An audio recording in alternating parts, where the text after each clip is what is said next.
Oi, gente, boa tarde. Estamos aqui hoje na nossa quinta aula da segunda unidade, hoje nós vamos falar sobre os efeitos do aprisionamento. Um tema muito importante, já que as prisões ainda é o principal instrumento utilizado na modernidade para fins de punição. Sendo assim, a gente precisa entender quais são os efeitos da privação de liberdade. Que produto é esse que nós estamos produzindo? Será mesmo que é esse o resultado que nós queremos? Será mesmo que a gente tem pensado sobre os resultados? Ou será que as prisões estão amparadas como meio e não como fim? Será que a gente pensa na finalidade das prisões? Então vamos conversar sobre isso.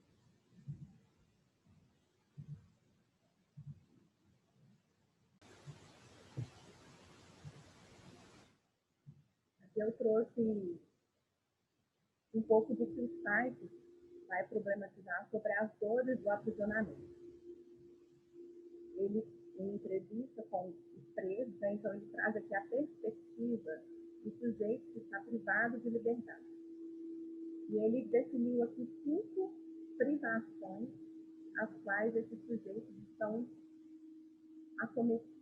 Uma delas é a privação da liberdade. Liberdade em algumas esferas. Uma é a perda de liberdade externa e interna à instituição. Então, o sujeito que está preso, ele tem a liberdade de ir e vir, tolhida, tanto fora quanto dentro da instituição. Na medida que toda a movimentação dentro da prisão é controlada e cerceada pelos agentes e pelos profissionais que nela operam. O sujeito também tem a liberdade das relações controladas. Na medida que a visita dentro da instituição, ela é controlada no dia, no horário e no espaço. Já que essas relações familiares ou comunitárias não farão parte da rotina do sujeito que está preso, haverá, consequentemente, um enfraquecimento desses laços afetivos. Acontece também uma condenação moral da sociedade.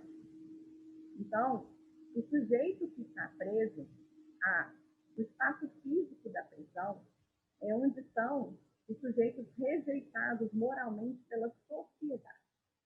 E para o sujeito que está preso dar conta dessa rejeição, ele vai precisar rejeitar os seus rejeitadores, fazendo aí um movimento inverso para dar conta de satisfazer o próprio ego, para dar conta de fazer uma elaboração psíquica do seu lugar em sociedade. Então, será que isso realmente favorece a coesão social? Já que o sujeito preso precisa rejeitar os seus rejeitadores. Uma segunda privação que o site traz é a privação de bens e serviços. E ele vai trazer, né, uma contextualização de como na sociedade, na cultura ocidental moderna, as posses, elas são constituintes da nossa identidade. Então, qual que é a consequência de, no momento que você está preso, você ser destituído dos seus bens, da sua roupa, dos seus móveis, dos seus eletrodomésticos, dos menores objetos que te compõem, considerando que, na nossa cultura, isso é um componente muito importante da nossa identidade. Então, essa destituição dos bens traduz aí uma privação simbólica, uma fragmentação da sua identidade constituída até então. Uma terceira privação nomeada por Sais é a privação das relações heterossexuais. E aí ele vai dizer de um celibato involuntário, já que as prisões aí elas são segmentadas, né? A gente tem aí a prisão feminina e a prisão masculina. Então, um homem que se diz heterossexual ou uma mulher que se nomeia como heterossexual, ela vai ter aí um celibato involuntário. Ela vai estar destinada ou obrigada a estar solteira naquele período, a não ser que ela tenha uma relação formal dentro das expectativas sociais dessa instituição, que dê a ela o direito de ter uma visita intramuros.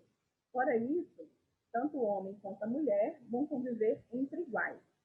E aí surge a homossexualidade como possibilidade de alívio e dor. Então, aquele que se nomeia como heterossexual pode encontrar na homossexualidade uma forma de alívio das suas funções sexuais. Contudo, isso pode trazer várias questões psíquicas, na medida que a sua identidade estava, em grande parte, amparada pela heterossexualidade. E a gente sabe como é difícil na nossa cultura essas problematizações no quesito orientação sexual. Então, essa é mais uma da privação que a prisão traz. Outra privação importante é a privação da autonomia. Existe uma rotina controlada. O sujeito que está preso, ele depende 100% de terceiros para o exercício da sua rotina. Então, se ele precisa de uma água, ele precisa solicitar ao agente. O horário do seu banho é controlado. O horário do banho de sol é controlado. O horário de alguma atividade externa é controlado. Então, ele não tem a escolha de determinar a hora que ele acorda, a hora que ele dorme. Então, é uma rotina controlada nas minúcias. Esse sujeito, ele é reduzido a incapaz, como se fosse um retorno ao desamparo da infância.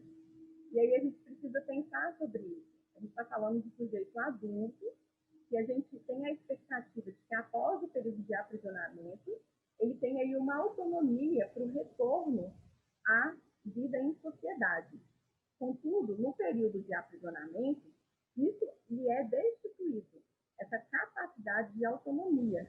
Então, como que a gente pode esperar um sujeito autônomo na medida que, durante o período de privação de liberdade, ele é reduzido a incapaz? Ele só pode fazer aquilo que lhe é permitido. Ele precisa cumprir as normas, sendo destituído de qualquer autonomia.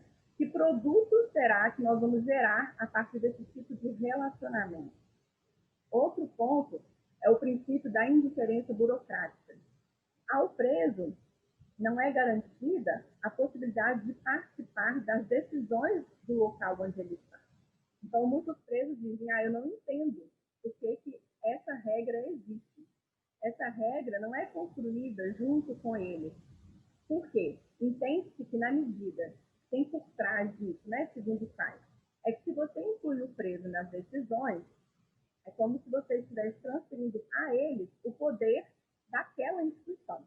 E quando, na verdade, ele deve estar submetido a ela, e não com o poder da instituição. Outra privação que o site faz é a privação da segurança. E aí, um dos presos que ele entrevistou diz: a pior coisa da prisão é que você tem que morar com outros prisioneiros. Por quê? Existe uma desconfiança da proteção externa e uma sensação contínua de insegurança em relação aos presos. Então, um preso não confia no outro preso. E um preso não confia no profissional que está lá, e esse profissional dará conta de garantir a sua própria segurança.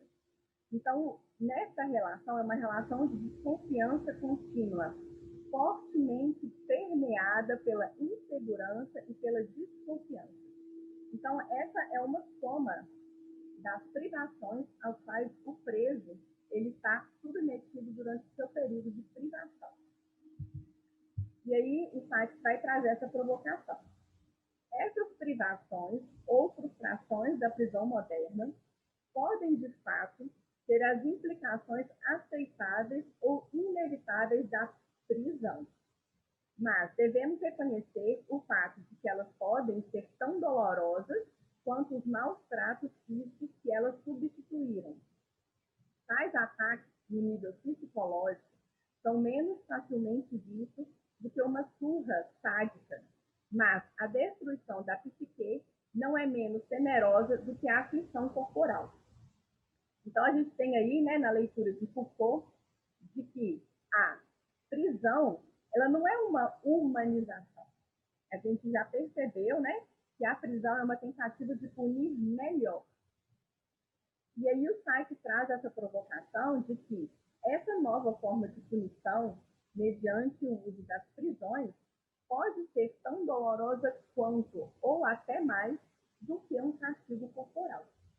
Então a gente precisa repensar, ou precisa pelo menos refletir sobre a ideia de que nós avançamos, porque agora não temos mais o ataque ao corpo, pelo menos não a partir do castigo da tortura, não legitimadas, né? Mas agora a gente tem aí a privação do corpo, da liberdade do corpo. Será essa dor menor? E será essa dor, de fato, produtora de resultados que nós temos a intenção de produzir? Será que esses resultados são interessantes para nós enquanto sociedade? E aí agora eu vou trazer aqui os apontamentos do Brahma e do Ritchie sobre os efeitos colaterais do aprisionamento. Quando a gente fala colaterais, a gente está dizendo aqui uma perspectiva para além da figura do preso. Porque a prisão, ela não vem afetar somente o indivíduo que está preso. Ela tem uma série de danos para além daquele indivíduo. Um deles começa aqui na família desse sujeito. Essa família, ela é estigmatizada de uma forma um pouco contagiosa. Como se diz? O sujeito que está preso, o estigma destinado a ele extrapola esse sujeito e tem um alcance em sua família. Então, isso acarreta na fragilização dos laços e das redes de apoio. Essas famílias, ao se perceberem estigmatizadas, elas podem vir a rejeitar ou ter a rejeição dos seus familiares. E aí elas vão ficar isoladas, elas vão tender a um isolamento social, a não convivência com essas pessoas, tanto por uma iniciativa quanto por uma ruptura mesmo dessas convivências. E vai acontecer também um silêncio social.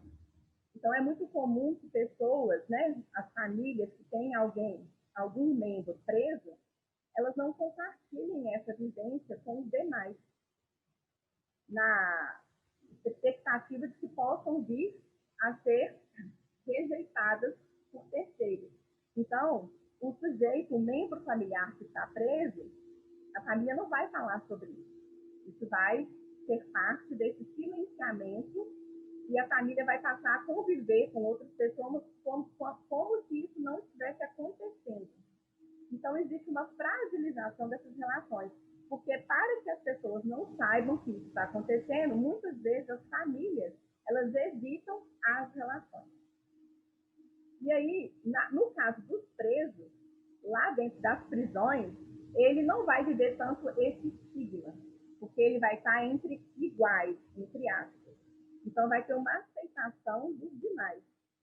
Porém, extramuros, existe aí um julgamento moral dessas famílias. Outro efeito colateral do aprisionamento é a fragilização de vínculos familiares. Por quê? A maioria dos presos, tanto os homens quanto as mulheres, são pais. Nesse ponto, a gente tem uma grande fragilização, na medida que essas pessoas não estarão na convivência contínua ou regular com os seus filhos. Esse alto índice de encarceramento afeta as relações conjugais. Os autores trazem que a grande porcentagem, a grande taxa de encarceramento aí, ela é destinada principalmente aos homens. E nessas comunidades muito afetadas pelo encarceramento, a gente começa a perceber o maior número de mulheres em detrimento ao número de homens.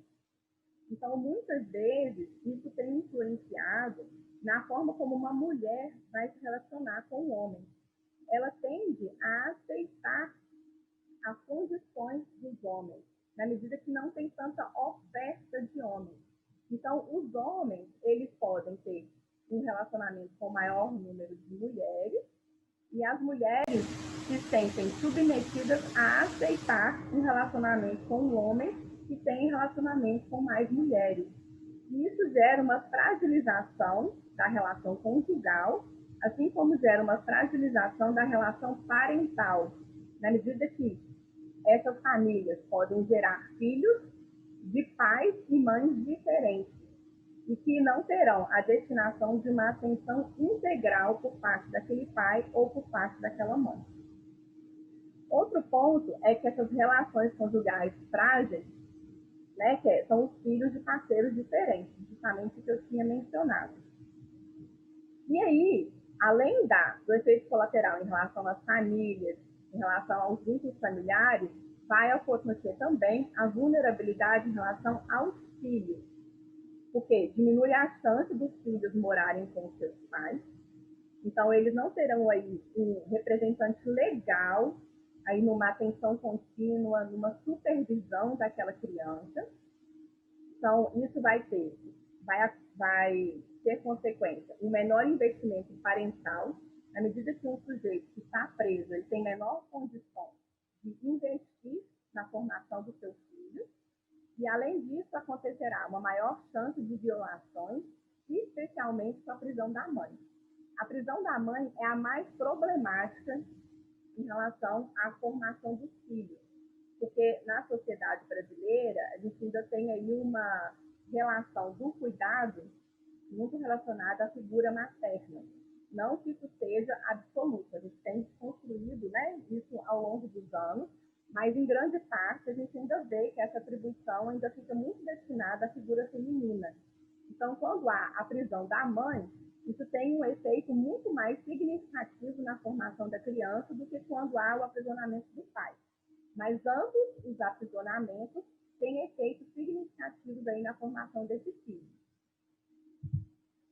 E aí o Brahma vai trazer uma provocação. A conclusão central do estudo é que o aumento dramático no uso do encarceramento nas 2 últimas décadas, em muitos aspectos, errou o alvo, ferindo as famílias dos prisioneiros, muitas vezes, tanto quanto, e às vezes mais do que os próprios criminosos. O encarceramento de um ofensor não é simplesmente a sanção de um indivíduo, mas parte de uma corrosão mais ampla de laços sociais. A difícil tarefa que temos pela frente é levar os infratores ainda mais para dentro do grupo social da família e da comunidade, em vez de removê-los cada vez mais. Então, ele está dizendo que a gente, às vezes, reduz o efeito do aprisionamento ao sujeito preso e não faz essa tradução para os efeitos colaterais para além do sujeito preso. E que muitas vezes os efeitos do aprisionamento eles são muito maiores nas famílias, né, nas companheiras e nos filhos, do que às vezes no próprio sujeito que foi afetado pela privação de liberdade. Então, que isso tem uma dimensão muito maior, que não está concentrada somente no sujeito que foi preso. Um outro ponto que a gente precisa pensar é sobre o efeito intergeracional, que é o risco maior para crianças negras. Quando a gente está falando de prisão, a gente está falando de uma prisão seletiva, que prende determinados grupos sociais, que tem classe social e cor. E logo assim, no próximo slide, eu vou trazer para vocês uma outra categoria, que é a categoria escolarização. Então, o Wilderman, ele vai dizer que a prisão em massa exacerbou a desigualdade racial e o risco de desabrigo das crianças, uma vez que as crianças negras são mais propensas a ter um pai preso e a serem afetadas negativamente por este evento, tanto materialmente quanto afetivamente. Então, o racismo ele não acaba com a abolição da escravatura. A abolição da escravidão, ela deixa esse sujeito sem destino. E na medida que a própria leitura de Foucault, de como o Código Penal, as normativas, elas vêm traduzir os interesses de uma classe social, então os crimes que antes eram tolerados, eles passam a ser punidos pela instituição da prisão. Na medida que eles passam a ser punidos, eles são destinados a um determinado grupo social, que antes estava abarcado aí pela escravidão. Esse mesmo grupo, continuamente, historicamente, passa a ser punido agora, na modernidade, pela instituição prisional. Então, existe aí uma desigualdade racial que foi exacerbada a partir da prisão. E essa desigualdade racial, ela deságua nessas crianças que ficam sem o seu pai que foi encarcerado e que tem aumentado aí o risco de ficar sem teto, o risco de uma trajetória de rua e de um desabrigo. Por que as crianças negras? Porque são essas crianças negras que historicamente foram punidas aí pela escravidão e agora, na sequência, pela instituição prisional. Então, o encarceramento recente, ele eleva o risco de falta de moradia das crianças em 65% dessas crianças negras. Ou seja, intervenções protetivas devem se concentrar nos períodos imediatos da prisão. Então, toda vez que a gente pensa na proteção à criança de pais encarcerados, a gente precisa ter uma intervenção imediata.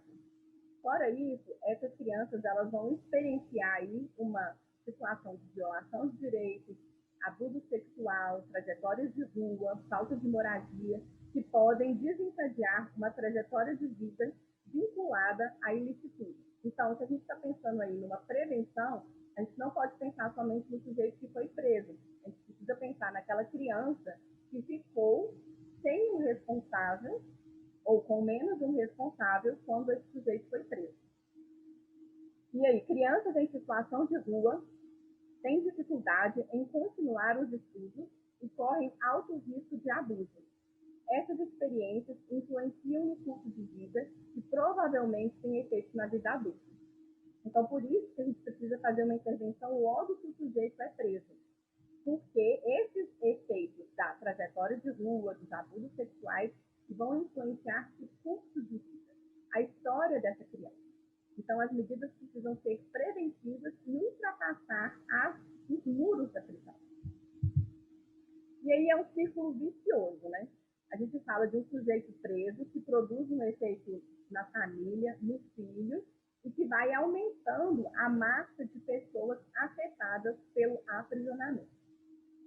E aí, o Pesada, na dissertação de mestrado dele, ele fez uma entrevista com várias pessoas que estavam presas em Minas Gerais, tanto mulheres quanto homens, a partir de uma metodologia aí quantitativa, um survey, que também tinha uma mensuração qualitativa de como que era a privação de liberdade para esse sujeito.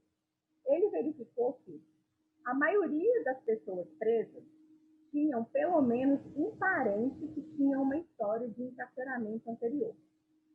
E que quase um quarto das mulheres tinham uma história de encarceramento por parte de um responsável, ou o pai ou a mãe. Ou seja, a história do encarceramento ela é reproduzida entre gerações.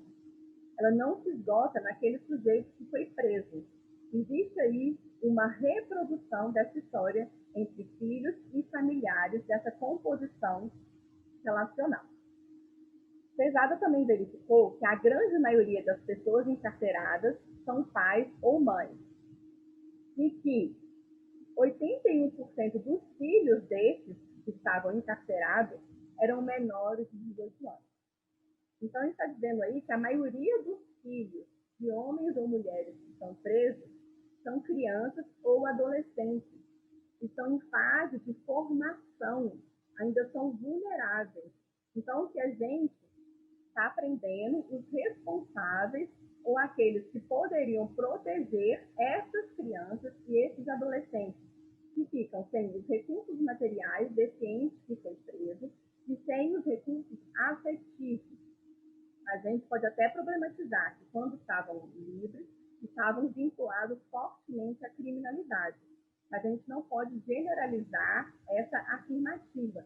Quando a mãe vai presa, a grande maioria não fica com o pai. Por outro lado, Quando o pai vai preso, a grande maioria fica com a mãe, porque ainda temos a vinculação, né, dessa formação do filho à figura materna, muito vinculada à figura materna ainda na nossa cultura.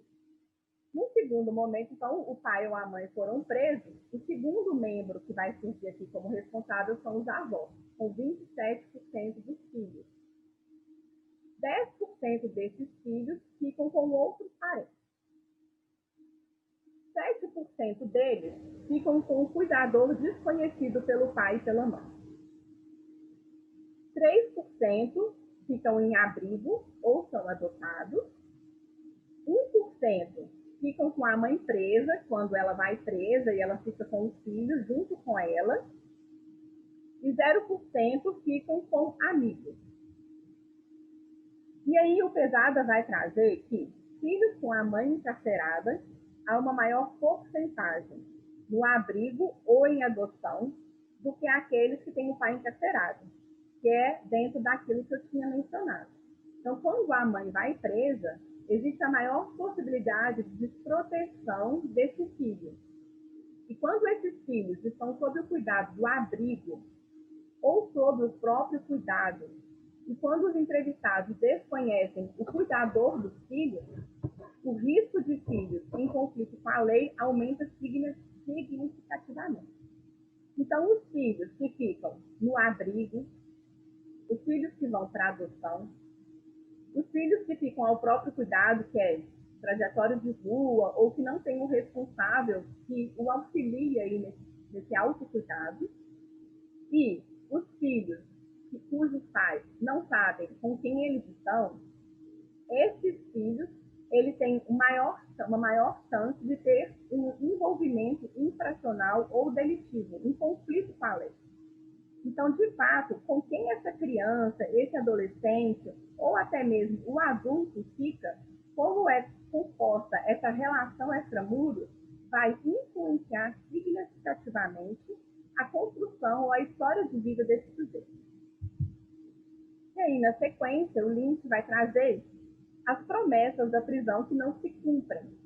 Muito se diz que a prisão ela tem por princípio a incapacitação daquele sujeito que está preso, já que quando ele está preso, ele não poderia continuar cometendo novos crimes.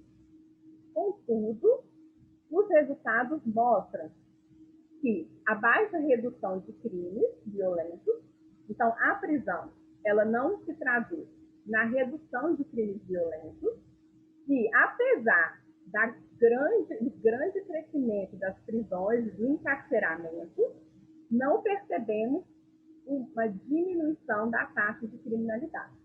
Então, será mesmo que as prisões estão incapacitando os sujeitos do cometimento de crime? Será que é a prisão que está associada à diminuição da criminalidade? Muitos estudos têm mostrado que são outras políticas que diminuem a taxa de criminalidade. Políticas de garantia de direitos como trabalho, emprego, moradia digna, alimentação, escola de qualidade, uma condição para que essa família tenha relações fortalecidas de afeto, relações fortalecidas materialmente, garantidas, né? O exercício da cidadania é muito mais eficiente para a diminuição da taxa de criminalidade do que as prisões, e é isso que tem indicado as pesquisas. Uma outra promessa da prisão é a capacidade dela de dissuadir. Então, a partir do momento que alguém foi preso, tem-se a expectativa de que aqueles que estão livres seriam dissuadidos do cometimento de crimes, na iminência de serem presos. Então, já que eu posso ser presa, eu não vou mais cometer crime. Contudo, o que a gente percebe é que o autoencarceramento em certas regiões pode ocasionar a diminuição do estigma social ou da solidariedade comunitária, enfraquecendo o controle social informal. O que quer dizer isso? Quando as prisões e encarceramentos são concentrados em certas localidades, isso passa a ser um evento comum naquela região. Se é um evento comum, não haverá um estigma social tão intensificado daquele sujeito que foi preso. Isso vai fazer parte da rotina daquela comunidade. Ah, o sujeito foi preso. Eu não vou ter preconceito. O controle social informal dessa comunidade, ele vai se esfacelando, ele vai se perdendo, na medida que se torna uma prática comum o aprisionamento naquela região. E, ao mesmo tempo, aquelas famílias que querem proteger os seus filhos, elas vão se isolar das relações comunitárias, desencadeando aí o que a gente chamou de perda da solidariedade comunitária. E que a perda da solidariedade comunitária, a perda do sentimento de pertencimento, e essas relações de apoio, as relações comunitárias, elas vão se desfazendo, e o controle social também, porque se eu não tenho o controle social dos meus pares, da minha vizinhança, o estigma pode não ser tão perceptível, já que eu não convivo com ele. Então, a crença de que o maior aprisionamento vai fazer com que as pessoas deixem de cometer novos crimes cai por terra quando a gente pensa que é justamente a intensificação do aprisionamento como recurso que torna aquele evento comum em certas regiões. E a gente sabe que a polícia militar atua com endereço definido. A polícia militar não atua nas regiões da cidade da mesma forma. Em algumas alistar para proteger, em outras alistar para punir. Outra promessa da prisão é a proteção da sociedade. Então, a crença de que ao prender você está protegendo a sociedade. Contudo, na prisão, o sujeito ele tem a socialização dos valores do crime, das normas do crime. E os egressos, que são aqueles que saem da prisão, eles vão se tornar agentes disseminadores dos valores em suas comunidades. Então, o tempo que ele ficou preso, ele aprendeu vários valores, várias práticas da criminalidade, na medida que ele conviveu com pessoas que também estavam envolvidas no crime. E quando ele retorna para a comunidade, ele vai ser um disseminador desse valor. Dessa forma, a gente está contribuindo para a proteção da sociedade ou para a intensificação de práticas criminais. E aí a gente precisa só pensar, retomando uma aula que a gente teve sobre metodologias de pesquisa, existe um limite nessas pesquisas, que é um limite metodológico. Por quê? A gente precisa pesquisar a partir dos grupos de controle. Em grande parte, essas pesquisas estão concentradas nos sujeitos que foram afetados pela prisão.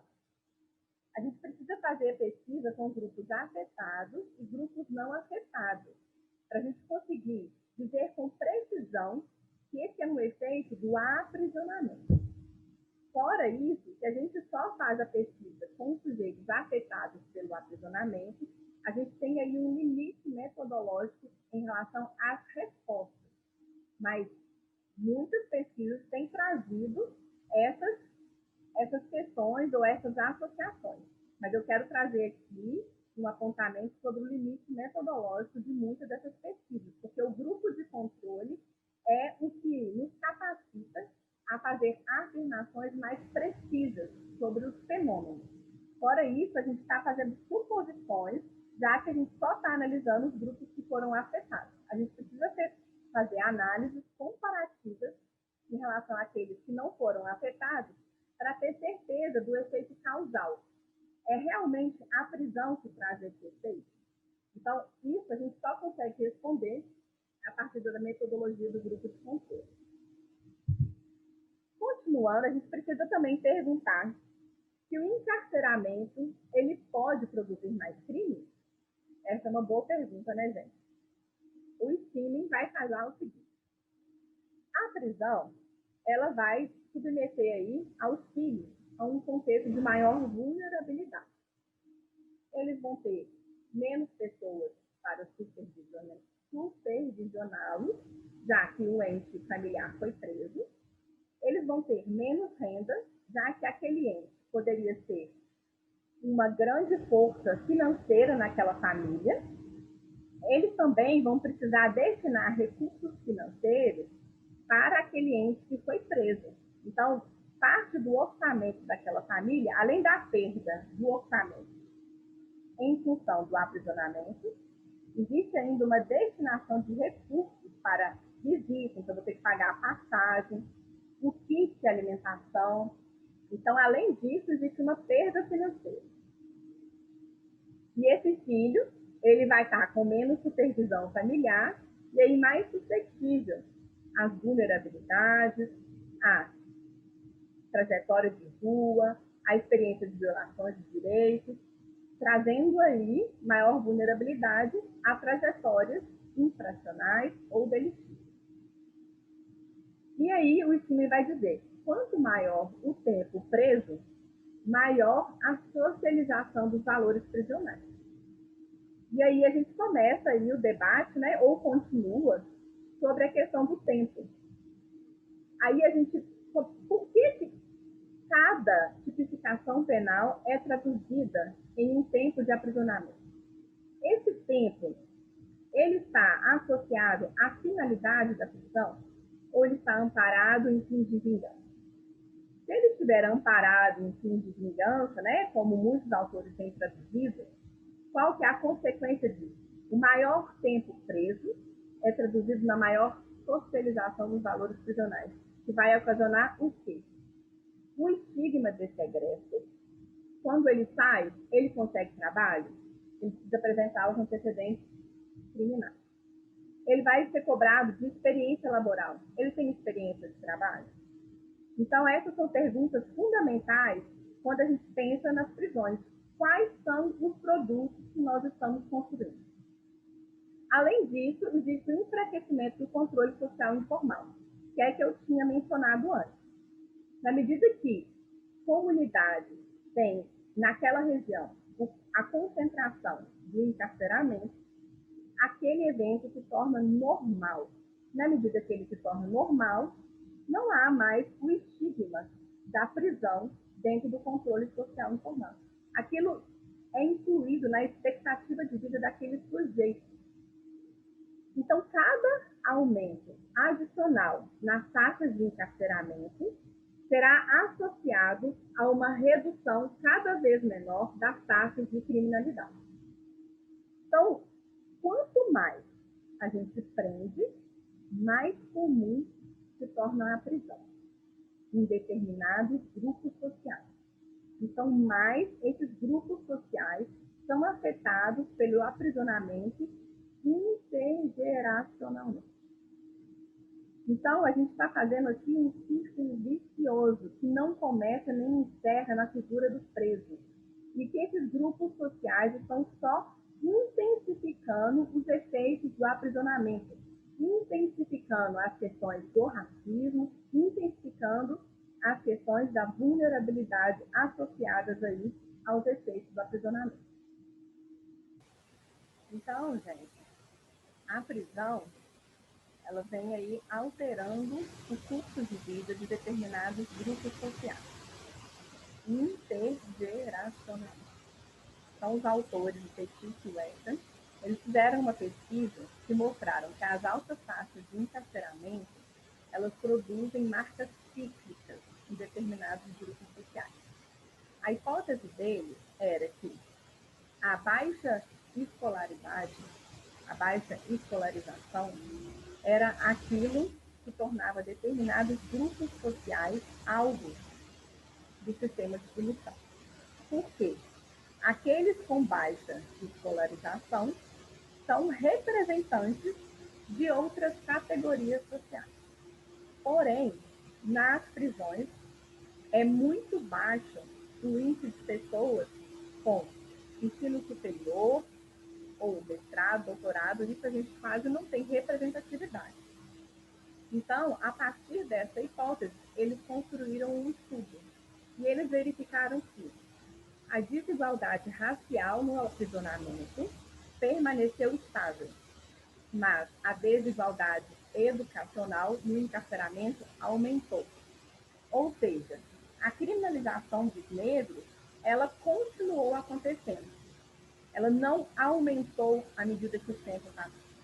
O que aumentou foi a representação dos grupos sociais com baixa escolaridade no sistema prisional. E aí, sobre isso, eles vão problematizar que determinados grupos sociais não têm assegurados determinados marcadores sociais da vida adulta. Como a gente trabalhou em outras aulas, o casamento e o trabalho são duas instituições que marcam a estabilidade social, a coesão social de determinados grupos. Por isso são instituições tão importantes na sociedade brasileira e no mundo. Porém, determinados grupos sociais com vulnerabilidades sociais, econômicas, culturais, familiares, estruturais, eles não têm esses marcadores assegurados. O trabalho não tem a presença na formalidade que tem em outros grupos, como classe média e classe alta. Nesses grupos, o trabalho vai se dar pela via da informalidade e muitas vezes não vai garantir ou não vai satisfazer as necessidades dessas pessoas. E aí eles vão dizer que esses prisioneiros, eles vão ter uma tendência a ganhar salários mais baixos e a experimentarem o desemprego. E também serão menos propensos a se casar ou coabitar com as mães de seus filhos, já que as relações vão se dar de uma forma mais frágil. E ao corroer as oportunidades de emprego e de casamento, o encarceramento pode fornecer um caminho de volta ao crime. Por isso, uma marca cíclica, que não se interrompe quando esse sujeito é solto. Sendo um estigma duradouro, o encarceramento pode, coletivamente, remodelar a vida adulta para corpos de nascimentos inteiros. Esse estigma, ele não acaba no sujeito que foi preso. Ele extrapola o sujeito e vai para as famílias, além disso, para as comunidades, como nós percebemos. Sendo um estigma duradouro, porque esse sujeito, quando sai da prisão, esse estigma não acaba, ele continua, ele tem um atestado de antecedente criminal e tem um estigma moral que não se interrompe a partir do momento que ele é desligado da instituição prisional. Se é um estigma duradouro, ele remodela a vida adulta para esses grupos sociais. E isso vai se reproduzindo através dos seus filhos, dos seus familiares e da vizinhança para esses mesmos grupos sociais. E aí esses autores vão dizer que, no final da década de 90, a prisão tornou-se um evento de vida comum para as cortes de recém-nascidos negros não universitários. Em 1999, cerca de 30% desses homens tinham sido presos por volta dos 30 anos nos Estados Unidos. 30%, gente. Entre os que abandonaram o ensino médio, o risco de encarceramento aumentou para 60%, estabelecendo o encarceramento como um evento normal no curso de vida. A gente precisa entender que quando eles falam da escolaridade, eles estão falando também de pessoas negras e de pessoas pobres, porém com o recorte da categoria escolar. E aí eles concluíram que quase um terço dos homens negros sem educação universitária foram para a prisão. Os riscos cumulativos de encarceramento são, em média, 6 a 8 vezes maiores para os jovens negros, em comparação com os jovens brancos. De fato, o risco de encarceramento ao longo da vida praticamente dobrou, de 1979 a 99, mas esse aumento foi substancialmente voltado para aqueles sem ensino superior. Então, eles estão incluindo aí a categoria escolar sem excluir a categoria racial ou da classe econômica, da classe social. Então, a gente precisa entender isso. E aí, gente, a gente precisa mesmo, né, observar de como o encarceramento de determinados grupos sociais, ele é um apelo à reprodução desse lugar social. Estigmatização desse lugar social. A cada vez que você encarcera uma pessoa que é negra e pobre, você encarcera também os arredores. Você estigmatiza os arredores, você criminaliza os arredores. Então, nada começa e termina no sujeito que é preso. E a gente precisa pensar nas prisões para efeitos de punição e efeitos de coesão social. Se as prisões prendem determinados grupos sociais, a que essas prisões se destinam? E aí, o Firos, Becker e Fleischer, eles vão trazer um estudo sobre gangues, da rua para a prisão, da prisão para a rua, num sistema de retroalimentação. E eles vão dizer que a expansão do sistema carcerário coincide com o crescimento das gangues penitenciárias, porque o sistema carcerário ele foi muito fértil para a identificação, para a aproximação de sujeitos com atitudes violentas extramuros, que continuaram com atitudes violentas intramuros. E eles vão trazer alguns conceitos. O conceito de adaptação e da privação, que o ambiente da prisão ele favorece, né, já que você está isolado das relações que você tinha lá fora, e já que você não tem privacidade, e que você está em relacionamento contínuo com esses sujeitos, essa privação ela vai ser um estímulo à adaptação ao modus operandi da prisão, aos valores prisionais. Então, o próprio ambiente prisional seria um espaço estimulante para esse tipo de relação, esse tipo de socialização. E aí eles vão dizer também do princípio da importação, que as gangues de prisão não emergem devido às condições indígenas dentro da prisão. Então, é um contraponto à percepção anterior. Ao contrário, surgem devido às condições pré-institucionais que os detentos trazem consigo. Então, a depender de como o sujeito, qual foi a história dele, quais eram as relações, se ele convivia com a família, se ele já estava distante das relações familiares, a depender do trabalho que ele tinha, se ele tem filhos, quantos filhos ele tem, onde ele mora, qual o salário, a depender de quais eram as vulnerabilidades sociais, como era a personalidade, condições psíquicas. Isso vai definir como vai ser a trajetória prisional dele. Então, a trajetória prisional, nesse conceito da importação, vai depender da trajetória anterior à prisão. Porém, esses dois conceitos, tanto da adaptação somada à privação, quanto o conceito da importação, eles nos trazem elementos importantes que a gente precisa considerar nesse processo aí da passagem prisional. Eles vão dizer que membros de gangues têm taxas maiores de violência. Logo, a participação em gangues tem efeito sobre a má conduta prisional. Então, os sujeitos que antes eram integrantes de gangues têm uma maior tendência a serem violentos dentro da prisão. Contudo, a gente precisa pensar no seguinte: os profissionais, os agentes, a gestão, as pessoas que operam a gestão do sistema prisional, ainda têm poucos mecanismos para assegurar com precisão quem é membro ou não de gangue. Então, o que acontece muitas vezes é uma sobre-representação de membros de gangues e uma punição a esses sujeitos na privação de liberdade, sem o devido cuidado ou atenção que esse fenômeno merece. E aí eles vão dizer, então, da prisão para as ruas. Os membros de gangues, como que vai ser essa passagem da prisão para as ruas? Os membros de gangues reúnem uma série de fatores de risco. Então, não é aleatoriamente que um sujeito vem a se reunir ou a se identificar com uma gangue.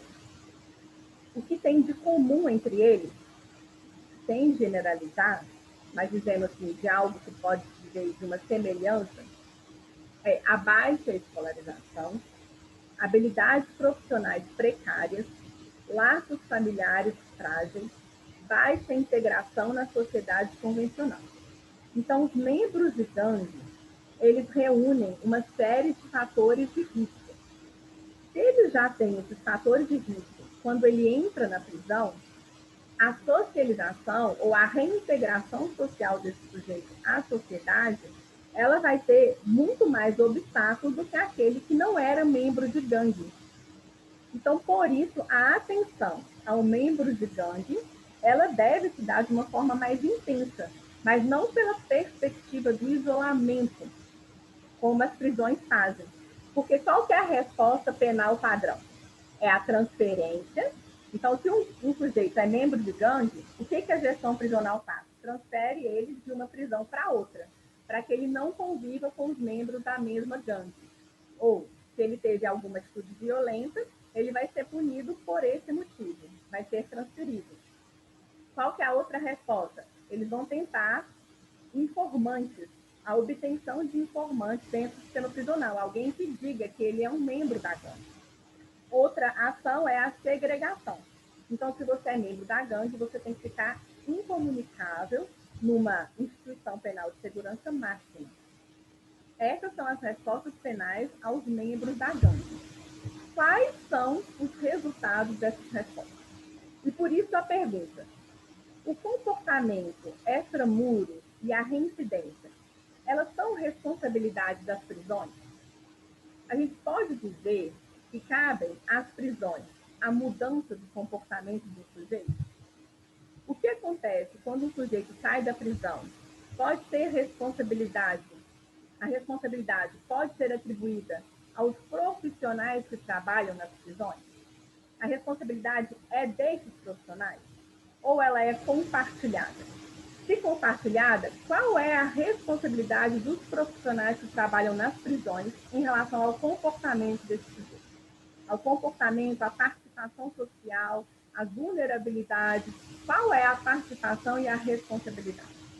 E aí eles vão trazer um dado de um estudo que é muito interessante. 25% dos membros da gangue, dos membros de gangue, que foram acompanhados e tratados, eles reincidiram. Porém, 40% dos que não foram tratados reincidiram. Então, o índice de reincidência é maior entre aqueles que não tiveram um acompanhamento. Então, se a gente continua com a perspectiva de uma punição que segrega, que isola os membros da gangue, a gente está favorecendo um desligamento com continuidade de violência extramuros. Porque na hora que a pena acaba para um membro da gangue, ele não foi socializado o suficiente com novas práticas. Então, na hora que ele é desligado, ele vai continuar uma prática de violência, porque o membro da gangue, ele reúne maior número de fatores de risco.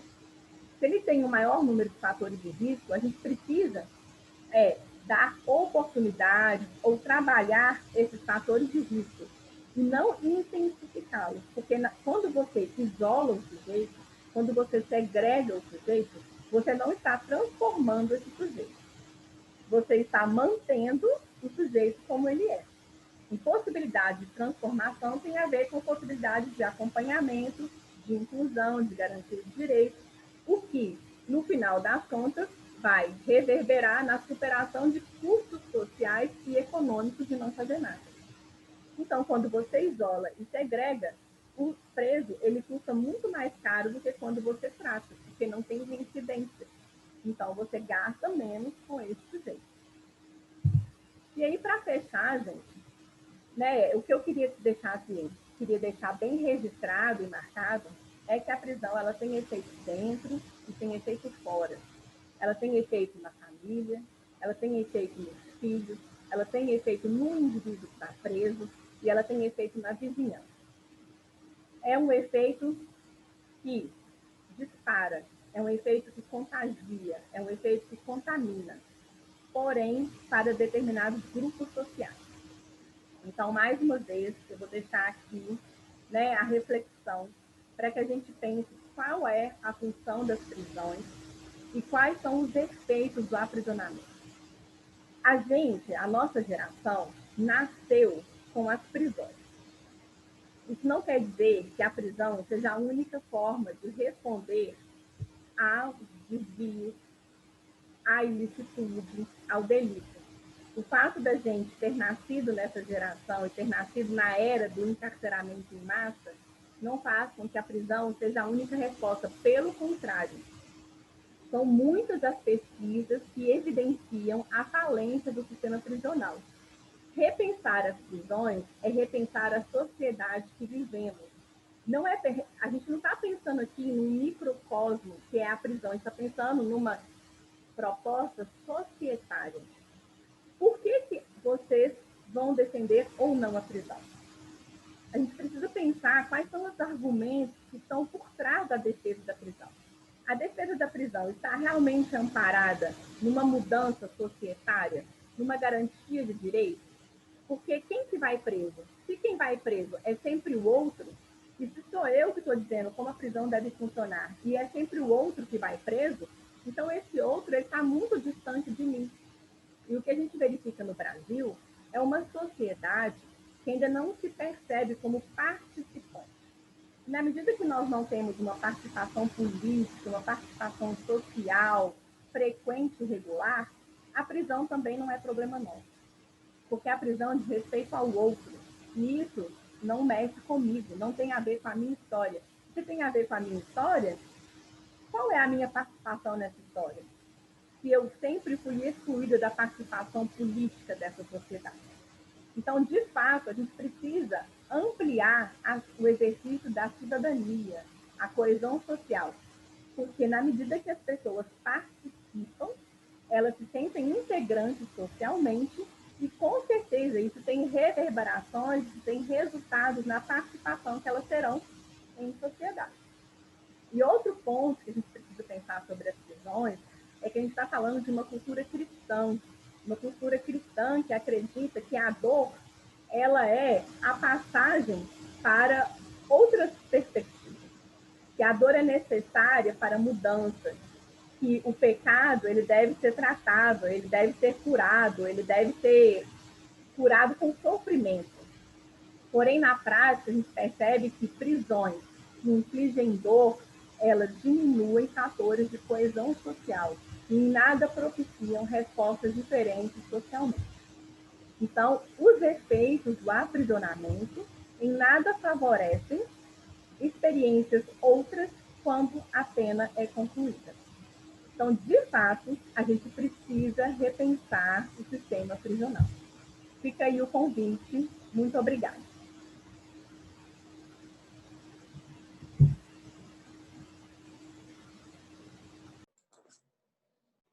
Feita essa apresentação teórica, eu convido vocês a uma reflexão pela via artística sobre esse tema que nos é tão caro. Uma reflexão por meio da veia, através do sentimento. Então vamos ouvir uma leitura dramática da crônica feita pela poetisa Clarice Lispector, um conto intitulado Mineirinho. Vamos lá? Olá, meu nome é Thalita Braga e eu vou ler aqui agora para vocês o conto Mineirinho, da Clarice Lispector.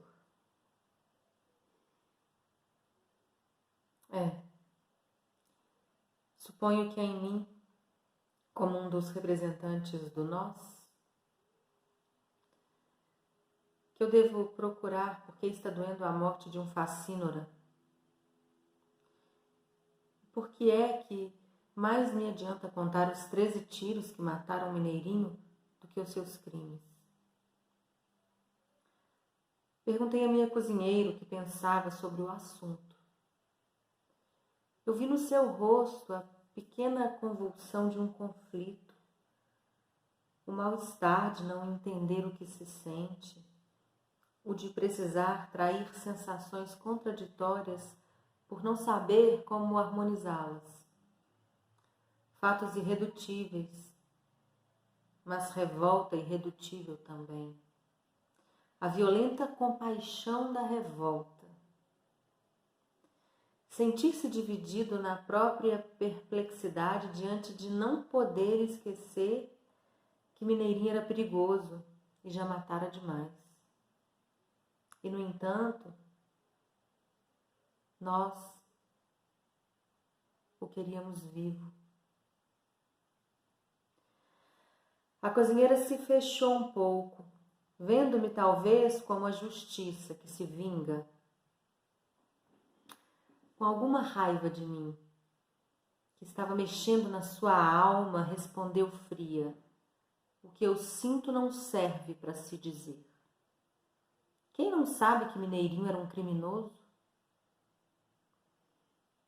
Mas há alguma coisa que se me faz ouvir o primeiro e o segundo tiro como um alívio de segurança. No terceiro me deixa alerta. No quarto, desassossegada. O quinto e o sexto me cobrem de vergonha. O sétimo e o oitavo eu ouço com o coração batendo de horror. No nono e no 10º minha boca está trêmula. No 11º eu digo em espanto o nome de Deus. No 12º eu chamo meu irmão. O 13º tiro me assassina. Porque eu sou o outro. Porque eu quero ser o outro.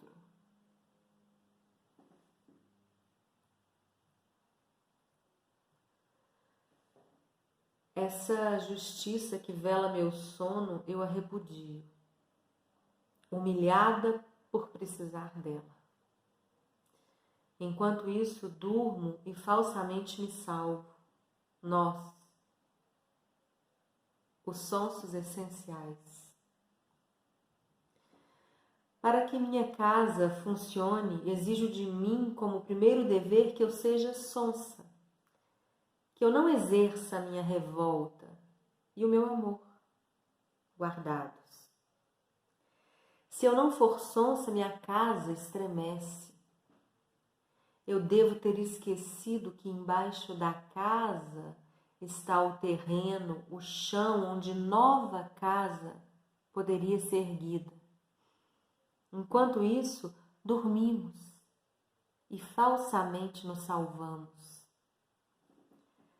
Até que 13 tiros nos acordem.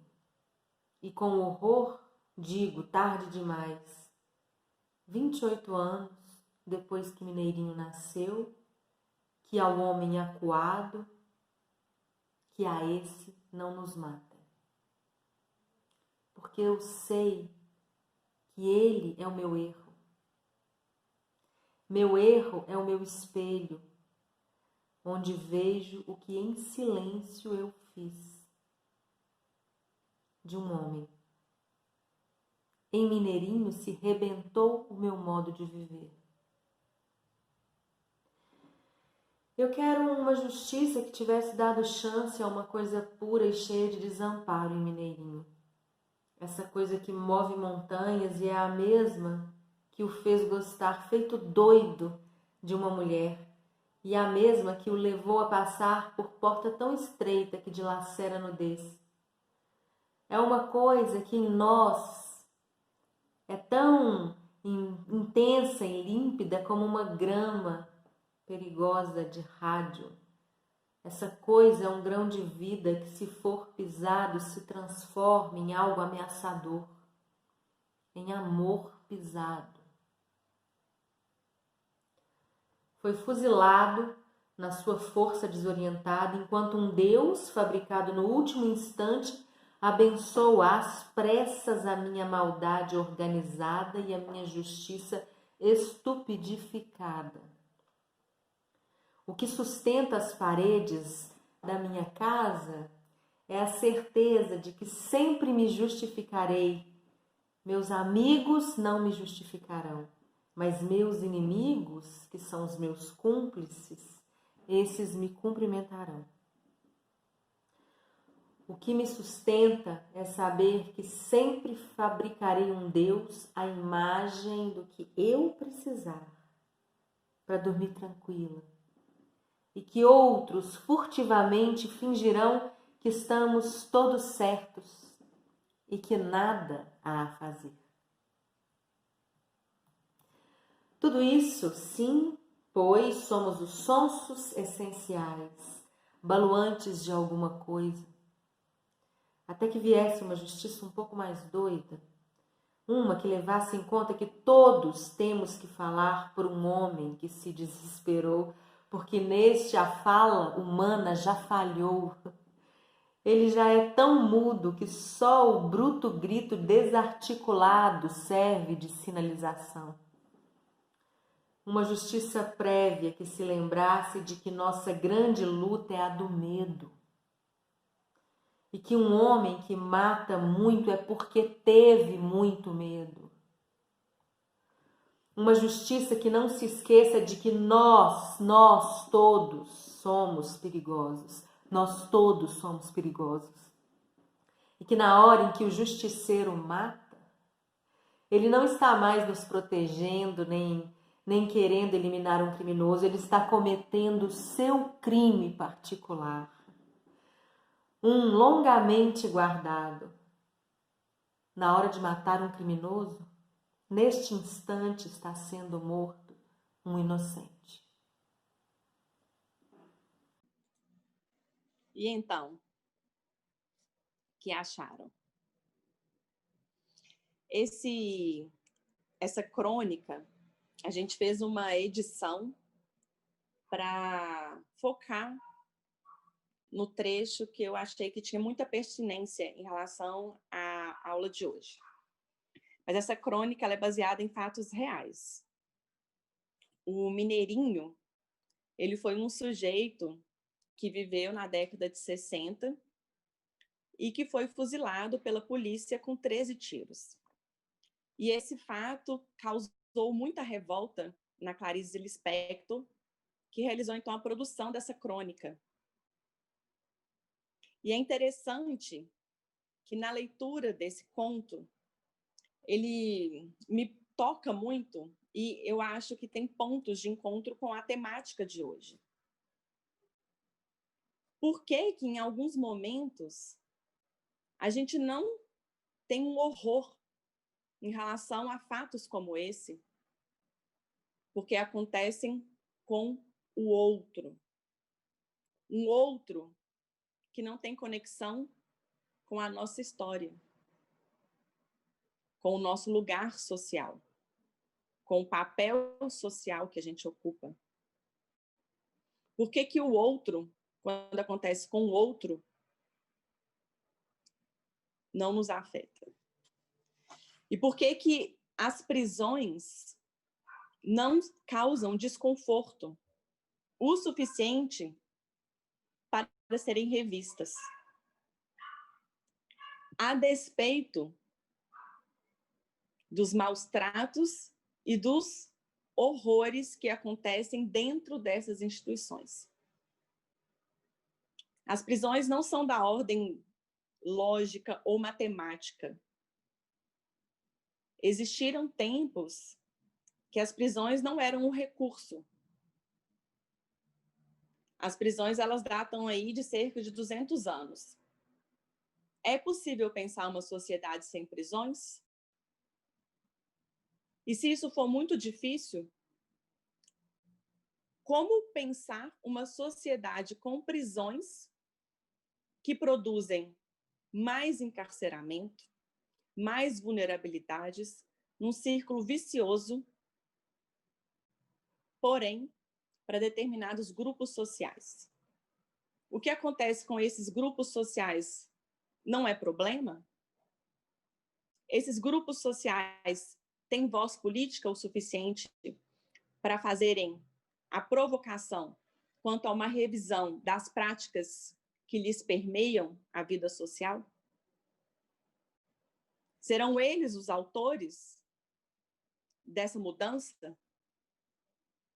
Eu penso que vocês, como gestores, independente da política pública que vocês estiverem, a segurança pública estará lá. As prisões farão parte desse debate. As prisões têm a ver com a sociedade como um todo, em como a gente pensa a população, em como a gente pensa os diversos grupos sociais. Então, mais uma vez, por que essas instituições não nos causam o horror suficiente para a revisão dessas instituições? E aí, nesses trechos da crônica, quando a Clarice diz: essa justiça que vela o meu sono, eu a repudio, humilhada por precisar dela. Enquanto isso, durmo e falsamente me salvo. Nós, os sonsos essenciais. Enquanto isso, dormimos e falsamente nos salvamos. E quando ela diz essa parte especialmente, o que me sustenta é saber que sempre fabricarei um Deus à imagem do que eu precisar para dormir tranquila. E que outros furtivamente fingirão que estamos todos certos e que nada há a fazer. Esse discurso de que não há nada a fazer e de que certas pessoas, elas merecem o que recebem e que quem está preso é autor de um crime e que por isso está preso, nós sabemos que não é bem assim. Nós sabemos que tem toda uma ideologia por trás desses acontecimentos. Nós sabemos que não basta cometer um crime para ser preso, mas basta ser o criminoso estereotipado. Nós sabemos disso. E o que nós fazemos com isso? A gente vai assistir o 13º tiro? Ou a gente vai evitar o primeiro?